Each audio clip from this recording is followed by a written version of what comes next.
Don't let a backwards hat and sneakers stop you from becoming the success that you can be. That is one thing that I took out of this book, UOU by Eric Thomas. Good morning and welcome to the Mastermind Library. I'm John Perry, the Reach Architect, together with... Good morning, Derek Eggenberg, the Approval Coach. And this morning we're going to talk about UOU by Dr. Eric Thomas, who had a very interesting upbringing, put it together in this book, and I think there's some real glimpses of some spectacular self-actualization throughout it. An interesting story of struggles to success, and a little bit of a peek of what it might look like inside my own mind at times, which I found a little startling. What'd you think of it? So first question, did you know who Eric Thomas was prior to reading the book? I did not know who Eric Thomas was prior to reading this book. Okay, so I think most people don't know who he is, or they've seen his success video that is out on YouTube. Without knowing that it's him. Without knowing that it's him, and then realizing that, oh, they've probably seen the "when you want success as bad as you want to breathe" speech.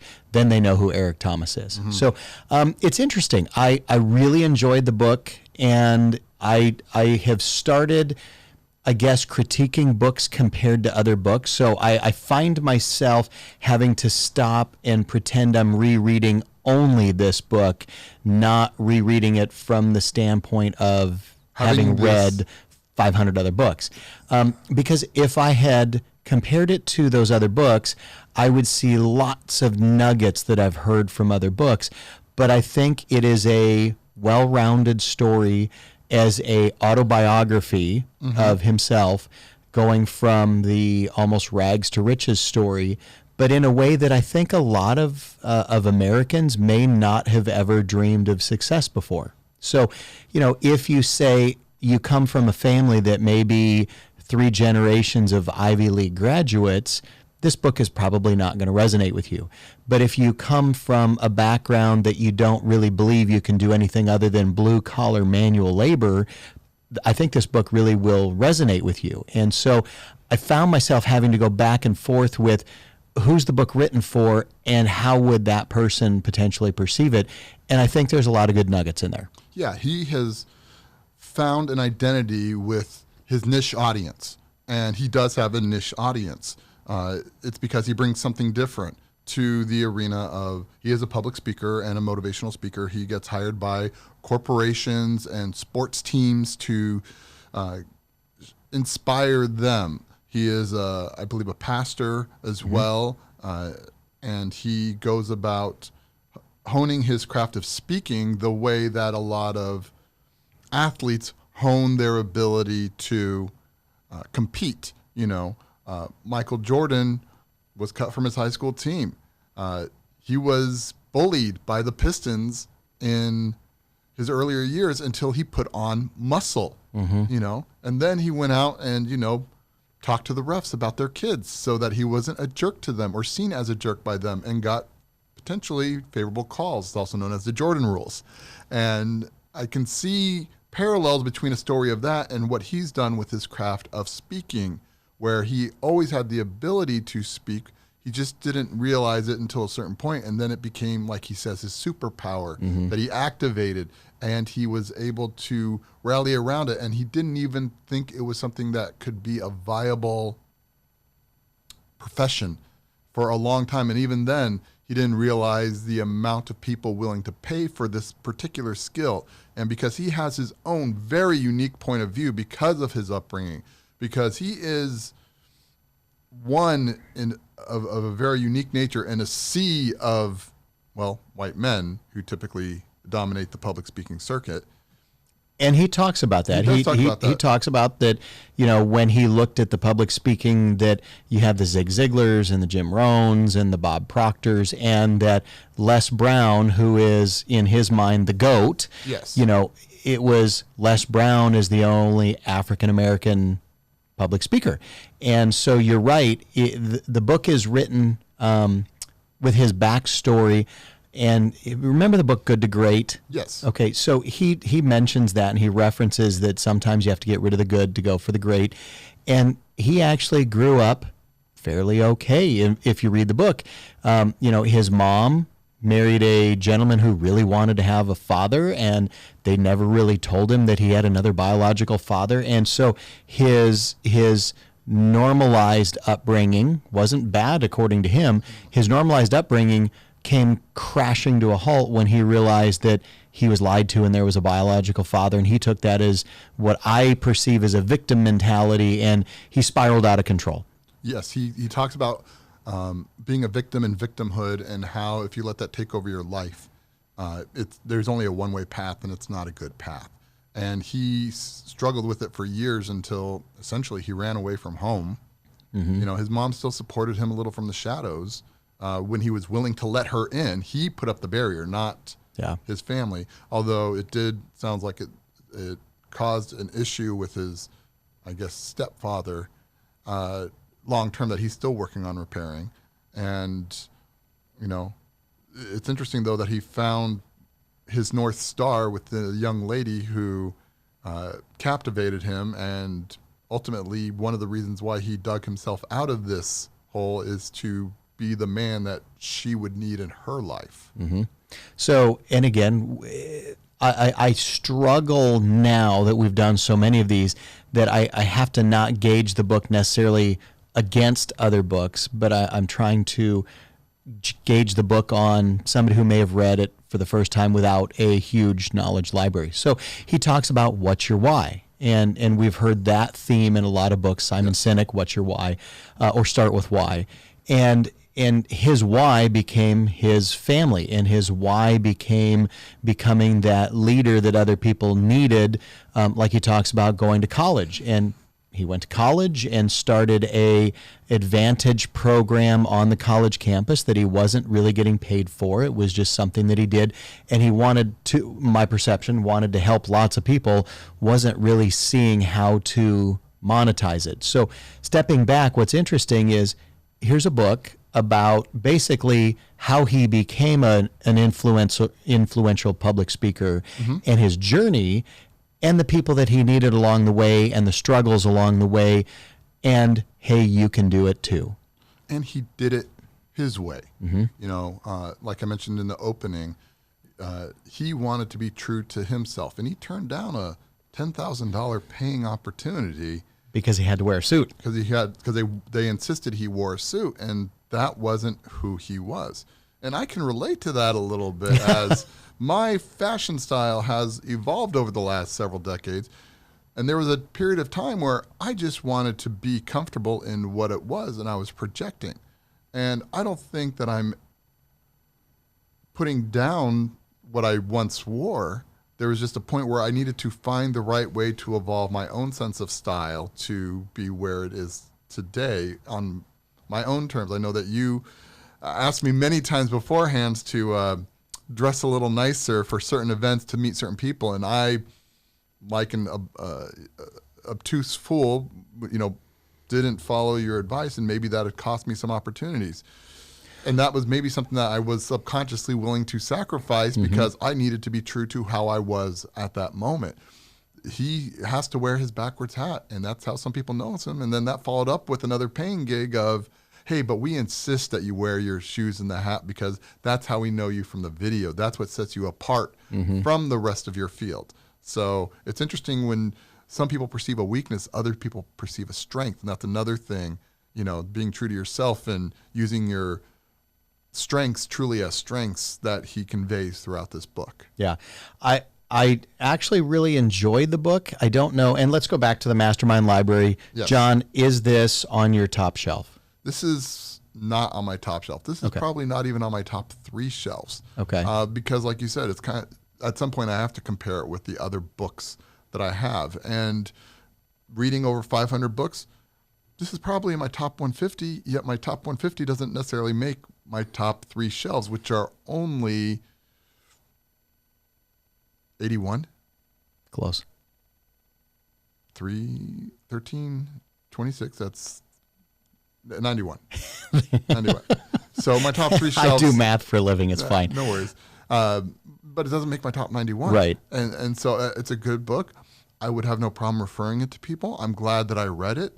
I definitely got some nuggets of information out of it, and through a different perspective and a lens that maybe I didn't have before. Now, here's what's interesting. I've bought 3 more copies of the book. Okay. I'm going to ask all 3 of my sons to read the book. So if you say Derek Egerberg for my top 3 shelves, it's teetering between shelf 3 and shelf 4. I think it's a well-written book. There's some useful tools in there. But I feel like my boys will all read it and listen to a struggle story and see somebody who still went to college and has still, I love his working on himself all the time. And I've never heard a public speaker talk about, continually working on the craft. And, he was very open and honest about, he practices voice modulation, and he looks at sometimes he is rasping his voice just to give himself a little bit more authority, credibility, or, et cetera. And looking at, okay, maybe my boys need to learn, because sometimes they don't want to be like their parents. Maybe they need to learn that, okay, this is somebody who went from here to here in life, and so they've changed their station. Boys, keep working on your craft and hear it from a different perspective. So I think it's a good enough book to give out to people, and I'm going to give a book to all 3 of my sons and, demand they read it and see what happens. They'll tell me no. But I think it's a great starter book for somebody who has never really taken action before. If it's somebody who is already playing at an elite level, it's probably not going to resonate with them, because his ending of the book is, put the book down, it's time to turn the tape off and get after it type stuff. And you hear that a lot. Again, action is what's needed. It's not thinking, it's not posturing, it's action. But this book, I think, is written for the person who needs to take the first step and realize there's a huge journey out there, that Eric Thomas wasn't born in a day. No. He didn't become successful overnight. That video you and I watch has been on the internet for years, just incubating on YouTube before anybody really realized who Eric Thomas was. And if you read the book, it was only because somebody used it and cut it up as a workout video that you over and over heard him say, when you want success as bad as you want to breathe. And all of a sudden, that person's video is really what blew up Eric's video and catapulted him. Absolutely. I mean, he talks about taking 12 years to get his baccalaureate, because he wasn't in the right place at the right time. He followed his girlfriend to college, and he started college. He was not a learner. He talks about his dyslexia. He talks about his learning disabilities and how he had to overcome certain things. And while in college, although he wasn't doing well in college, he found out that he also got his GED, the book mentions, that he found more of a passion helping those just taking the steps that he had just left himself. He found that he talked about the bell tower ministry that he started with CJ, a good friend that he met at college, and started honing his craft of public speaking. He talked about getting invited to certain events in public speaking, and it was one of those events that led him to his job at Michigan and uprooted his family. He talked about, and I'm bringing this up because between his travels and following his girlfriend with basically no backup plan and no clear vision of, how he's going to pay for the totality of college, to then going there 12 years, getting his baccalaureate, getting grounds, getting rooted in the community, to leaving and going to Michigan for a job opportunity that ultimately led him to his doctorate, ultimately led him to starting to preach more, and then just having his church basically ask him to leave this community that he founded. He had to leave. Now, some of his flock followed him and requested that he preach, but it kind of created a rift within that religious community, it sounded like. And he had to constantly get into uncomfortable situations to have that breakthrough, like a good to great kind of thing. He had to get past the good to get to the great. When he already thought he was doing great, something happened. Success suicide as we've heard in another book, and reset his clock to put in that uncomfortable position. Because how often is it just so easy to be, I'm not doing bad and I'm comfortable. I think we all hit that. And there again, when you say that, okay, sometimes it's, and we hear it phrased as things don't happen to you, they happen for you. And that's how he approached that, okay, some of the people in his church may not have appreciated his modern style or his non-traditional style, if you will. But if that's what helped a congregation grow, then it was working. And if you split the sheets with a certain portion of the congregation, okay, now you're going to grow this way and they're going to grow that way. And it's not bad for either of them if you view it as an opportunity to continue to grow and hone your craft or your congregation or your business or what it is. A couple of interesting things for me, again, going back to what Eric has set up here. You mentioned CJ, his business partner. I think everybody needs good people around them, and he talks about who you surround yourself with.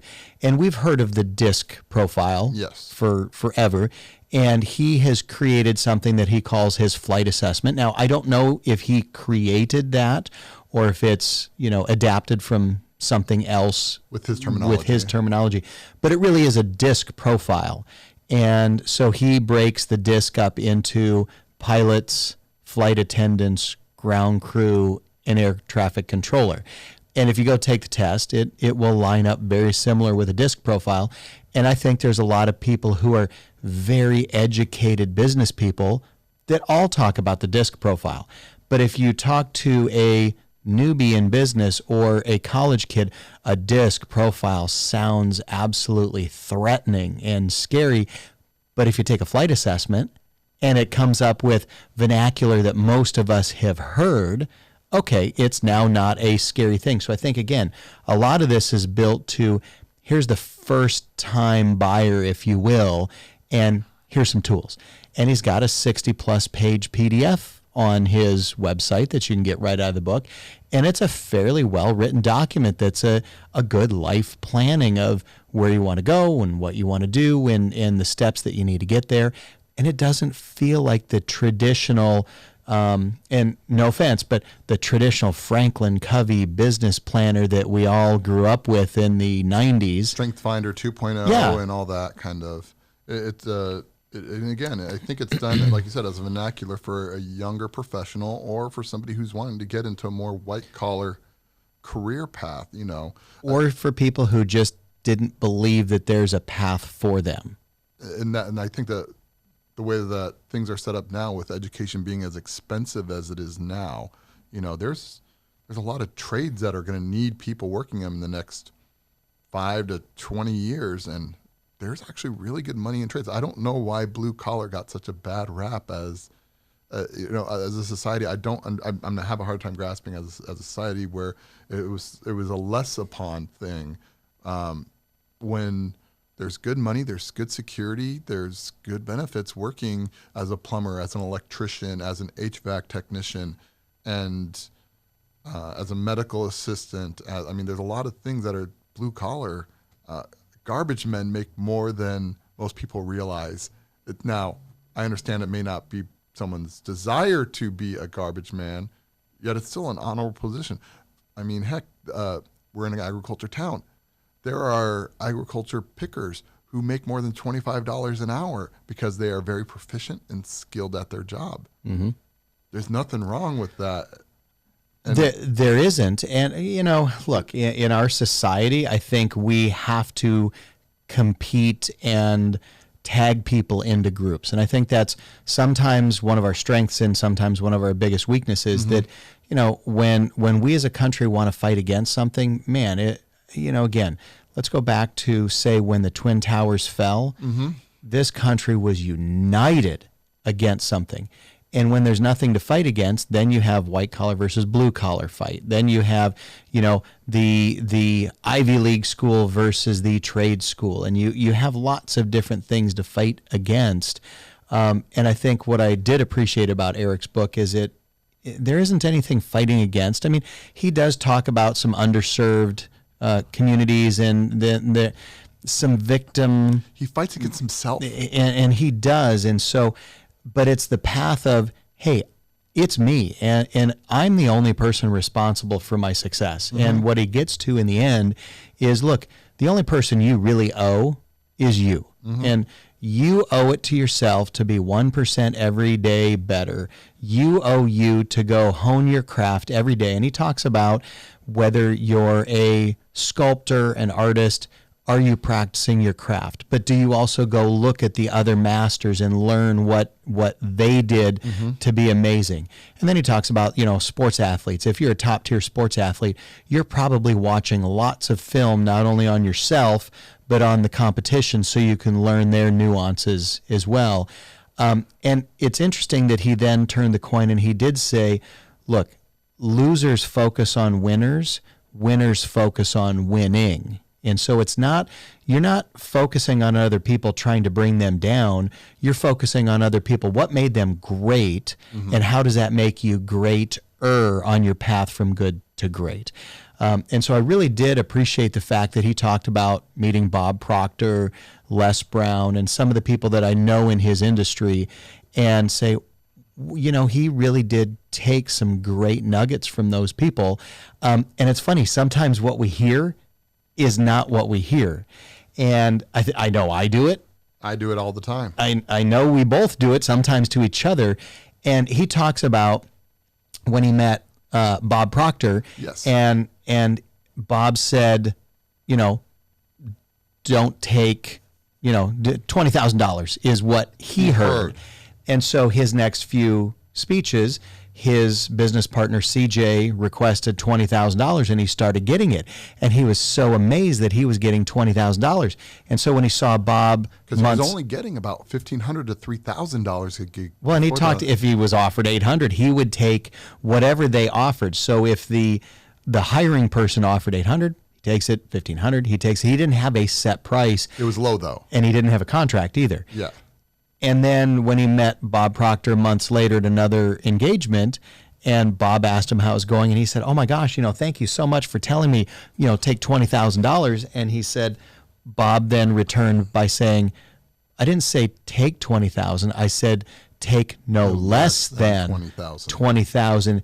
And again, mind blown that, wait a minute, so I've been asking the minimum this whole time and I got it, but you're saying there is no ceiling on what's capable. And I know, again, sometimes we view books differently. One of the takeaways is there isn't a ceiling. No. Look, there's no ceiling for what this mastermind library is. There's no ceiling for what John Perry, the Reach Architect, can do. There's no ceiling for what Derek Agerberg, the approval coach, can do. And yet we feel like, man, there's not enough time in the day.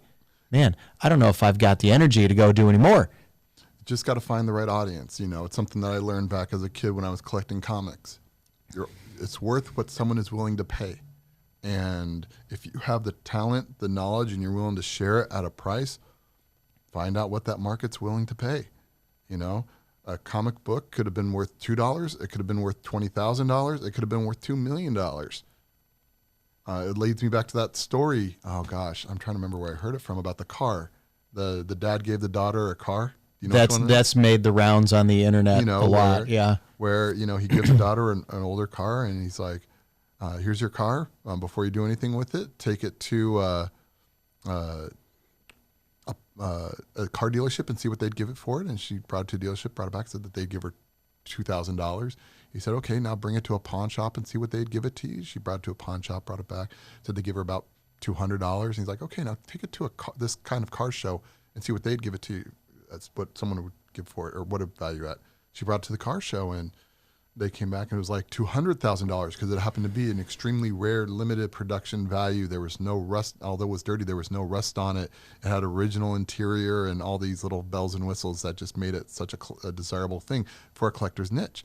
And she brought it back, and she was blown away by this. And he's like, the value is in the perspectives of the company that is it around. So kind of in the same variance, there's value that you have, and there is no ceiling in what you can charge as long as you are around those who appreciate what it is that you have and what you can bring to the table. And I think he does a good job of portraying that within the book, that what he has and what he brought to the table was not something that he started out in life thinking that this was where it's going to get. At some point in time, though, he did realize that, and especially when talks about struggles with his wife had suffered multiple sclerosis. All of a sudden, he had to provide even more, and then he decided that he wanted to be more charitable, and he had to find a way to be more because he wasn't going to sacrifice for his family to be more charitable outward. So he just had to bring in more. And so he found ways of diversifying his own income, not relying 100% because his voice may not last forever. All this craft that he's honing, this talking really softly to draw you in, to being loud and boisterous, may not last next year. So what else does he have to do? He had to get wise. He had to read books. He had to learn other things to write books, so that he could diversify his income stream, so that financially he could continue being a success even when he is done public speaking. So going back to the book, and your opinion is not top 3 shelves-ish? It's definitely probably in my top 150, 200. Okay. I know it sounds low when you read, though, 600 books in a couple of years.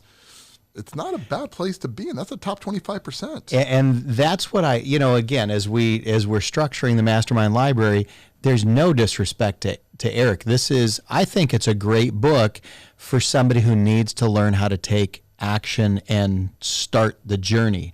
I think if you listen to, and I appreciate a very tactical book, a bullet point checklist, and I also appreciate a very well-written story with kind of a fanciful thing. This, as an autobiography, it gave me a very good glimpse as to the inside workings of Eric's brain and how he got there. But it wasn't the kind of story that had you read 100 and 200 books that may be life-changing that way. It is interesting knowing that he grew up in Detroit, Michigan, and that, he talks about, he was living on 7 Mile, and you really never traveled more than a block each direction, or you'd get kind of in trouble, if you will. And seeing the pressures that he had growing up that way, okay, it's a great journey. It's a hero's journey kind of autobiography in my mind. And if you've never really started, or you don't really know where your vision is going to take you, this is a great book and tools to pick up to start that process. Yeah, I would agree with you. Like I said, it was a glimpse of my own eye because I believe I have ADHD. I've never been diagnosed, but all signs of things point that I might be a little bit touched with ADD or ADHD. Just ask anybody else who knows you, exactly. and yes, you do. So the first half of his book, up until about halfway through his Oak Ridge College, it was not a straight linear story, and the jumping back and jumping forth is how I sometimes view my day of functions and activity, where it's like, I'm doing this, I'm going over here, and then I'm coming back over here, and then, I'm over here. And it wasn't smooth. It was a little bit rougher up until, again, like he got his why a little bit more entrenched. And then as he got as he became more focused on what he wanted, his story became to smooth out the ride a little bit. And I don't know if that was intentional or not intentional. It just jerked me here and there. It's like having a conversation about one thing and then going off on a tangent about a YouTube video you saw, and then coming back to the conversation, then going, oh yeah, and I got to get apples from the grocery store tonight. And the flow was just part of that path. And it's like, and I don't know, again, it could either be genius in setting up the rocky beginning to the smoother, transition of his later in life, or it could just be his mind on paper or his remembrance on paper. Or it could be John Perry's filter. And so here's flip the script on this. Here's the takeaway. He talks about some of the people that he listened to when he was a kid. So as he's walking by the TV, he would see and hear the sports announcer on TV.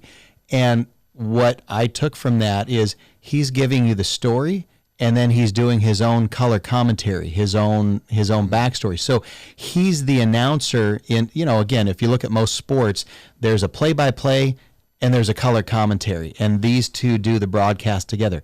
He was doing his own play-by-play and his own color commentary, and it was obvious when he then mentioned listening to those sports announcers that that's what he was writing it, in my opinion, that's what he's writing it as, is he's doing both of the announcers' jobs because he's the only author to the book. So I don't think it's rough or smoother. I think it's a different book than what you in the John Perry Reach Architect style appreciate, and no different than that's probably one of the reasons it's not on higher up on my shelf, because it's, I would say, and I feel bad saying beginner because that's not the right word. It's for the person who finally knows that they don't know something. You've moved from and if you've ever seen that quadrant where you don't know that you don't know, and then you know that you don't know. For the person who has finally realized that they're no longer in the I don't know that I don't know box, and they are now in the I know that I don't know box of where I want to go and where my talents are and what he calls your superpowers. Okay, you're in this box. Now that you know that you don't know, read the book, go through his PDF, start that journey to hone your craft 1% better every day. And get after it. And so from a beginner's level, and I struggle saying the word beginner. I thought about that for the last couple of days. From the beginner level, because it's not a beginner level book. Self-actualization. when you self-actualize that you want more and you're ready to get more. Great way to put it. Then this is a great book for you, and I would strongly suggest getting it. I'm giving that, like I told you, I'm giving this book to all three of my boys, and I want them to see a journey from somebody's raw beginnings, because I'm afraid that we, kind of like when you talked about blue collar, white collar, we pigeonhole people into things that my boys have never seen me struggle as a college kid. It took him 12 years to get through his bachelor's degree. Took me 10. And it took me 10 because I was so focused on running a restaurant that every time I fired assistant managers or we had an issue, who had to cover the shifts and who had to make sacrifices? The general manager. Well, it took me that long to get through because A, I wasn't committed because I didn't know what my why was, and my commitment to a career was less important than my commitment to myself. And as soon as that why changed, okay, get the degree, then start moving on to post-bachelor degree education, and the whys become everything. Well, again, we've heard start with why, what's your why over and over, but Eric puts it in a much different perspective in this book. So I do appreciate the book. I appreciate the writing style, having gone through it now twice. I think it's a great book for somebody who needs to realize that there's a long journey and path, and where you are today better not be where you are in 10, 15, 20 years. Good. So with that in mind, any other items you would like to talk about? UOU by Eric Thomas. I think that I covered everything that I could think about it at this time. Again, I believe it's a good book. I would recommend it. I think that, whether you're at 16 and self-actualize at what you want and is more out of life and you're very ambitious, or if you're 25 and you're tired of living at home with your parents and you want to do something more with your life, I think this is a great book for that. I think it'd be awesome if we had it in college, bookstores for them to just buy as a recommended list, or at the high school level. Maybe I'll do that. The Yuma Union High School, they have the recommended reading list that they put. That would be a great one. So I'll probably recommend this to them because, again, if I feel that this would be more impactful the younger you are, as long as you're open and ready to receive the message that it has to offer. And I feel like you've hit the nail on the head, because if you look at a lot of his speeches, they're for college kids, the Advantage program that he and his partner set up on a college campus. it's for young adults. And not to say that's what this book is, but I think his passion is helping people get ahead in life where he was struggling at those points in his life. Certainly he does big stuff for big people and big speeches and sports teams and influencers, but I think his passion is for those college kids, the ones who just, they don't know that they don't know yet, and they're finally, the hair on the back of their neck is standing up that I know that there's something I don't know, but I don't know the path to walk yet. So if you're ready to walk that path with a guy who wears sneakers, hoodies, and a hat on backwards, I think this is a great book for you. That's a great way to sum it up. So from Derek Agerberg, the approval coach, this is the Mastermind Library. Certainly enjoyed the book. John Perry, the Reach Architect. Great book.